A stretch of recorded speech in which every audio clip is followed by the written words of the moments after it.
Yeah, guys, welcome to another episode of Client Interviews. Today we have Viktor Jurasik. Am I pronouncing it right? Your last name? You're pretty close, so I'll take it. Awesome, man. Viktor has joined us back in, was it February? That's right. Yeah. February. February 2020. And yeah, Viktor, I'll let you introduce yourself, a little bit about you and what you do, who you help, and yeah, just a little bit from Sure. there. Happy to introduce myself. So my name is Victor. I flip houses first off, and then second off, I teach people how to flip houses. So that's my background. I'm here out of Gainesville, Florida, and that's really my passion. I just like to teach people how to flip houses, and that's what initially led me to Quasi. But we'll get into that. But that's who I am. Awesome, man. So Gainesville, Florida, how far is that from Fort Lauderdale? Somewhat close. So I think you're close to the Miami area, about Yeah. 4 hour drive, about an hour flight. So really close. Oh, dude, you got to come over here then. I'm into it. Yeah.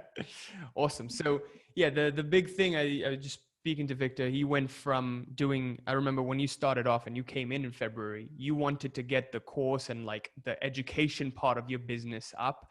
And back then I remember you telling me like the biggest problem was you getting certain in your ability to charge those high prices and what you're actually worth. And you were selling yourself short basically, right? And basically that also kept you not focusing much on the education part and just leaving it off because you weren't getting the traction that you're looking for, but just doubling down on the flipping part of your business. So I kind of want to know, what was the big result that you saw from February till it's September now? So I think the biggest result for the course stuff is just a revenue result. So when I met you back then, I was at zero, like zero everything. So I barely talked to anyone, didn't have anything set up. So it was like ground zero back then. Now I'm on track for this month, about 40K in revenue, Mm-hmm. 8K cash collected. So how I do it with my students, for the most part, like I partner with them. So they put a little money down. Just I want to make sure they're serious, and then we partner on that first flip. Gotcha. So it'll take some time to collect that revenue, but I'm confident with my students' abilities to execute and do well and be successful. So that was my real transformation. And again, it was thanks to you. I just had a lot of stuff going on mentally where it's hard to describe, but I'm sure you can relate, or I'm sure you can put it better into words. Like I knew what to do, but I Yeah. just wasn't doing it. Like something kept on popping up, like, oh, this came up, so I'll do it next week. But then Right. next week until it was next month. And like I knew what to do. Like I knew the theory. It was pretty clear, like, okay, step 1, step 2, step 3, but just never got around to it. And then when I did take a step, it always felt like 1 step forward, 2 steps back. So it was always this weird conundrum. And Mhm. I was just sick of it, honestly. Why do you think that was? We see this common with basically every single entrepreneur that joins us. It's like they know what to do. We're in the same sort of courses and masterminds together, right? Mhm. But yet they still, even though they know what to do, they just can't do it, or they don't reach the same level of effectiveness with it. So I mean, what do you think it was internally that kind of prevents the tactics and strategies from sticking? It's just part of what you teach. I think it's just a big part of its mindset. With what I think it is, and you can expand on this. Obviously, you're the expert when it comes to this sort of stuff. I think it's like deep down in my subconscious, there's a self-image of myself at a certain level, Hmm. and that's the 1.0 version of me. So that's like the version of me that I'm at, and that's like, oh, I'm making 50,000 a year, or 100,000 a year, or a million a year. And anytime I try to get above that, it like kicks me back to that self-image. Like, oh shit, you're at that 50K, you're starting to make more than that. Let's get back down there. Gotcha. So I think that's what it is, and that's what it felt like was going. Like I was just spinning my wheels, not going anywhere. So that's why you're moving like a step forward and then two steps back, right? Hmm. So do you also find that whenever you do hit that level, this unconscious self-sabotage comes in the form of, oh, I'm comfortable here. Why make more? Oh, why charge more for my program? This is comfortable. This is nice. This is cushy. Does that happen? We see a lot of that happening. I even saw this in myself, like when I started off. So that definitely happens. Yeah. So you just start to coast. Like you take Yeah. your foot off the accelerator. You're like, I'm doing really well. And it's great to, like, when you put yourself against society standards, like if in society, if you're making, 6 figures a year, you're killing it. That's awesome. You're winning. But then when you look at some of the entrepreneurs out there, like what they're making, it's fantastic. So it's so easy to coast, and then you just put yourself against society standard, like, oh, I'm doing awesome. I don't need to push any harder. I need to do any more. So it's part of that too with the self-sabotage. Like with regards to the courses, tying it back there, it was like, oh, I'm doing really good with the flipping. Why should I even bother with the course? Like, yes, I'll make more money, but why should Right. I bother and try to do both? So it was like a weird coasting, and then like emergency brake. I was holding and spinning. It was a weird time, but Right. I just wasn't making any progress. Got it. Got it. So yeah, I guess what was the main motivation like back in February? Who were you and what was the main motivation behind taking the leap and joining Reality Mastery? Sure. So I joined another program with regards specifically to like courses. I joined that August 2018. And at that point, I was working on it, and it was what is that, 6 months? Someone will have to check the math on me for that one. It was like 6 months of zero, like absolutely zero. And I just wanted to change. I knew something was going on. I knew what I had was valuable because there's other people doing real estate. Like I know with the transformation of my students, like what they can do and how Mhm. much of an impact it makes. So I knew it was valuable, and I knew people wanted it. But for some reason, there's a disconnect between like actually selling and actually getting out there and like marketing it. So I was just frustrated just being at zero for 6 months plus, and just started to see some of your content and like really resonated. It's like, oh shoot, this is actually like really, this is what's going on. It's like, this is what's going on. Like it's not a new tactic. It's not a new, oh, I need to do Facebook ads, or I need to do this or this or this. It was more like something not wrong with me mentally, but like there was a mindset issue that was holding me up, Totally. not necessarily a tactic thing. Totally. Yeah. It's like we see a lot of people just avoiding this responsibility and looking at themselves. They're like, oh, it must be my ads. Oh, it must be my sales script. Oh, it must be my funnel. Something is going wrong here. Must be my messaging. But they don't ever look at themselves and seeing like what place are they coming from when they're approaching all of these tactics and strategies, right? Mm-hmm. So I think that's definitely big as well. Not deflecting the responsibility, but assuming and taking full responsibility for where you are. Mm-hmm. Um, but yeah, when you started off in February, I remember when we were on the call, I particularly remember this. You were like, "Oh, I got a client, and I was like, how much do you charge that client?" He's like, "Oh, $1, a single dollar for my program." How did it Yeah. change from, because now it's like multiple thousands, and like the investment actually meets the kind of results they're getting. And I'm sure the clients are getting better results because you're confident charging a higher price and presenting your Mm-hmm. service as a valuable high ticket service rather than something cheap you pay $1 for and forget about it tomorrow, Mm-hmm. right? So how do you think that kind of, what made that mindset shift happen, that identity shift, if you will, from you going from just being afraid to charge more to comfortably and confidently charging more? Mm-hmm. So to answer your first question, so I have seen a difference with regards to student success. It's like the first students I brought on were just for free, like friends or someone who I knew, just helped them out. And then I talked to a couple of folks, and there's like, got to raise your prices. And for some reason, I was just scared to do something higher. Like even like $100 or $500 was scary to me. It's like I sold my next one at $1, and I was fist pumping in there, like hell yeah, fucking got a sale. And I mean, it looks silly now, but I got a sale, so that's good. It's Yeah. something.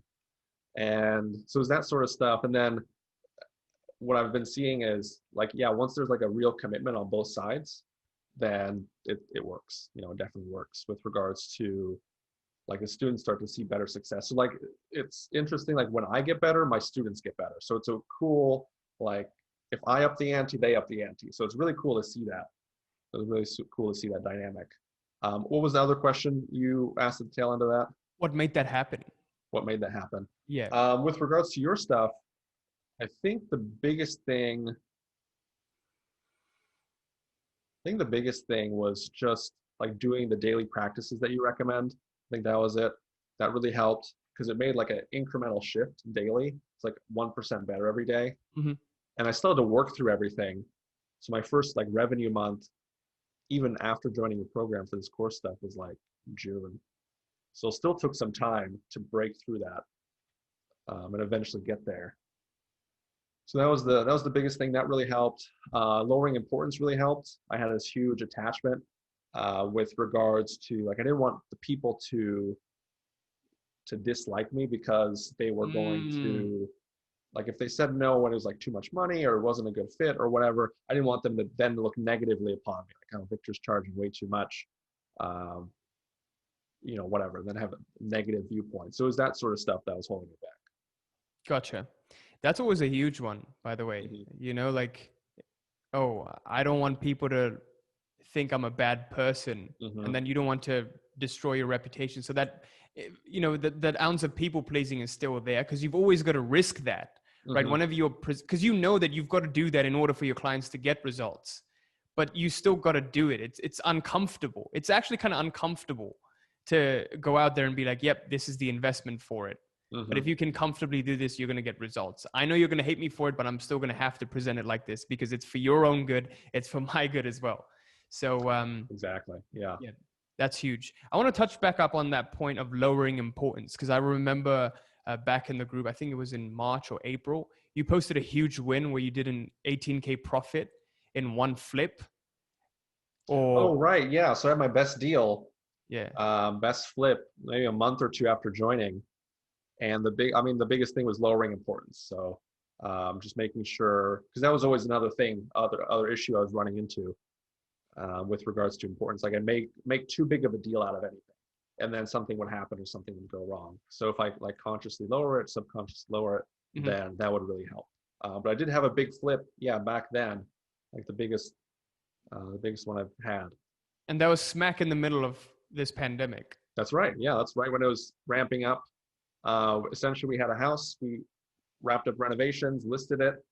Um, in the middle of the pandemic, I think we got a full offer, or really close to a full offer, within like 2 days. So I think we listed it Friday, and then I think we got the offer like Saturday or Sunday. Wow. It was a big deal, but it was lowering importance. It was one of those properties where it was a good property, but I didn't know if it would sit there for longer. And just a part of that, I just knew just from your teachings, because that's right when I was getting into the week on importance. Let's just, keep it low. Gotcha. Whatever happens, happens, and that really helped. And it came out the right way. Mm, mm. Okay, so what do you mean by lowering importance? So if you were to kind of step by step walk us through that scenario of purchasing the property in what was it, February or March, and then actually completing the flip in April. Hmm. How did lowering your importance actually come in? Like, did you get unattached to it, and how did that process come about? Were there challenges? Hmm. Well, I'm happy to dive into detail. Can I just go into like all the specifics, or should I? Yeah, more What so would you like the prefer? internal specifics, because I Internal think it would be specifics. it would be That's fine. interesting to Okay. see like what kind of happens before something big like that actually occurs. Yeah. So, yeah, happy to walk you through that. Just, yeah, for you and your audience as well. So, the I think it first starts out with recognizing there is importance. It's like before you even lower anything, like you have to recognize that it exists. And how you recognize it exists, so you just have to be conscious of where you're at and what's Mhm. going on. And what happened on that one was it was a good property, but we're like, it has to sell, it has to sell, it has to sell. So that's an indicator, like, wait a second, it doesn't have to sell. It can, that's high importance. So it's something Mm, like this has to happen. That's high importance. That's an indicator. So once you know you have high importance, you can, how I do it, I just break it down from there. So just relax, kind of breathe easy, relax into it is part of it.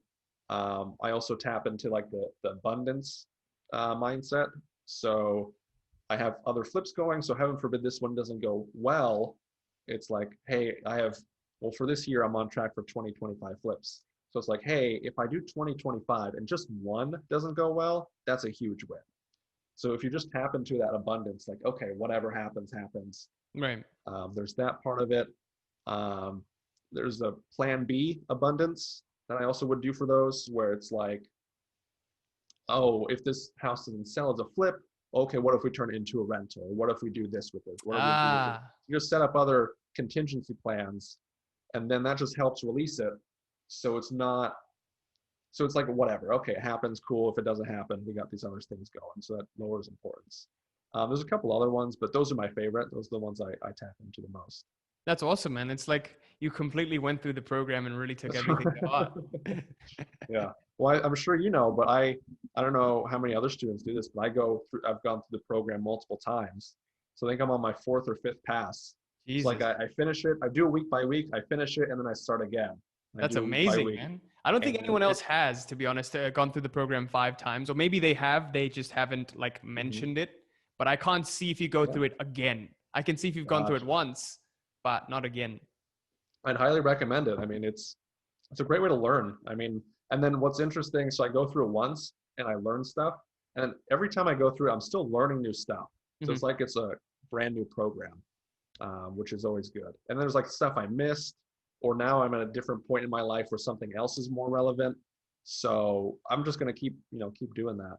Gotcha. Keep doing It's the course. interesting you say that, Victor, because we've seen, like, now that I look back at it, I've seen that the people who do become the most successful with the program, they've gone through it multiple times, or actually have been through some modules multiple times, Mm-hmm. right? Because you always catch new stuff, and the first time it doesn't appear to you, but now you're in a different consciousness level, kind of like reading a book twice. Some Yeah. things just jump out at you much, much better. But yeah, what would you say was like the biggest, the most influential part that really changed everything for you from the program? If there's one module, one week. Mm-hmm. So definitely the importance section. I think that's week 2 at the end there. The other one, just because I've already talked about that, the other one is just shifting your identity, like who you are at a deep level. And that really helped. Previously, this was another reason why I wanted to join with you. Like previously, before I met, like there's a lot of content out there on mindset, but for me, it was all disparate. It was like, okay, you should meditate. Okay, you should journal. Okay, you should exercise, or you should do all these different separate things. And part of why I was drawn to you is because your system like ties them all together and like puts in a nice little bow, so you can execute on all of them and get the benefits on all of them. So that's part of the other reason that I joined your program here, was to get that benefit with regards to because it's all just random stuff to put together. Gotcha. So I mentioned that because I'll tie it back to the identity thing, because part of the process that you do for shifting your identity, like the daily thing to do Yep. twice a day, that includes all of that. That includes it just ties it all together. So I think that was the biggest benefit.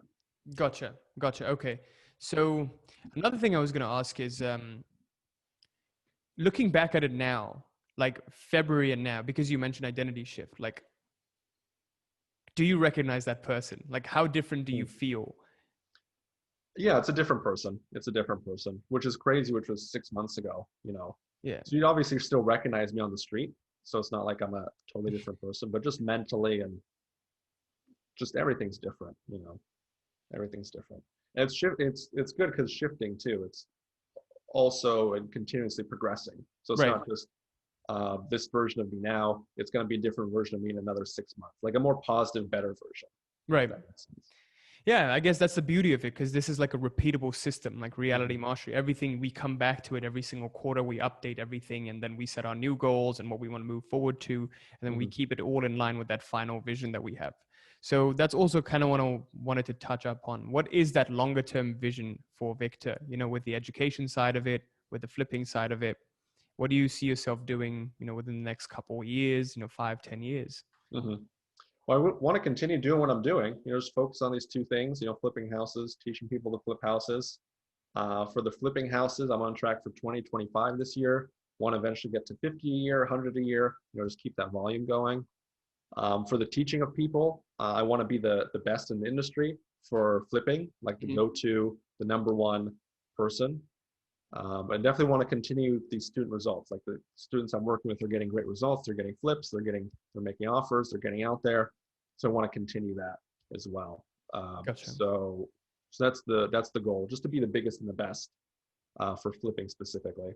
Gotcha. So basically, like, I suppose maybe by the end of this year, you could get to 100 grand a month. I think at this pace for sure. Yeah, 100 grand in revenue. Yeah, I think you could do 100 that. grand revenue. Yeah, so that could work. Yeah. Hmm. So Awesome, give man. me a couple more months. Yeah, absolutely. That's amazing, man. I love to hear that. That's such a huge shift from like absolute zero in February to growing so quick, like within 6 months, getting to 40 grand a month. And then, within the next 4 months, if you get to 100 grand a month, That's kind of like, was that the goal we were aiming towards? We were aiming for 35 net a month, 35 net 35 grand a month? by the end of 2020. So I guess we already hit that Right. with regards to revenue, because that's what we're, Wow. yeah, Okay. that's good. Yeah. That's I really mean, good. cash is, it's just gonna, it's a matter of time until like, if you get your clients' results, Yeah. then it's gonna come in. It Right. takes time. So it's like a 6 month lag time because they got to learn the stuff, find a property, fix it up, sell it, and then close it. So Hmm. that takes time. But yes, Gotcha. within 6 months, but it's a pretty clean process. Awesome, man. Amazing. I'm really glad to hear that. So, yeah, I suppose just to leave things off and conclude, who would you recommend this program to, and basically why? hmm Absolutely. I recommend it to, I'd start specifically with entrepreneurs. So with regards to entrepreneurs, like when you're building something, you don't realize how much of it is in your head. So like how much of it is specific to your mindset with regards to your success. Again, it's so easy to look externally and say, well, maybe I'm in the wrong industry, or maybe I have the wrong marketing, or maybe this is going wrong, this is going wrong. But if you boil it down, it just comes down to mindset, especially. So I'd recommend it definitely to entrepreneurs, whether you're just getting started like I was with regards to the courses, or if you're already established, you can really use this to take it to the next level for yourself. So I'd say that. And then entrepreneurs worldwide, definitely as well. I'm in the United States, but that doesn't necessarily mean you have to be in the United States. Just like we were talking earlier, like everyone has a mind, Yep. so it's relevant to everyone. So even if you're in Japan, Australia, Sri Lanka, it doesn't matter. It's all relevant. Amazing, man. Awesome. Victor, thank you so much for this. I genuinely think this was so helpful, like especially when you did that breakdown of the importance and, everything that you shared. I hope you guys got value out of this too. Feel free to leave me a comment. I'm going to insert Victor's socials and, how to reach out to him, how to contact him down in the pinned comments below. And yeah, thank you so much again, man. Thanks so much. Appreciate it. All right.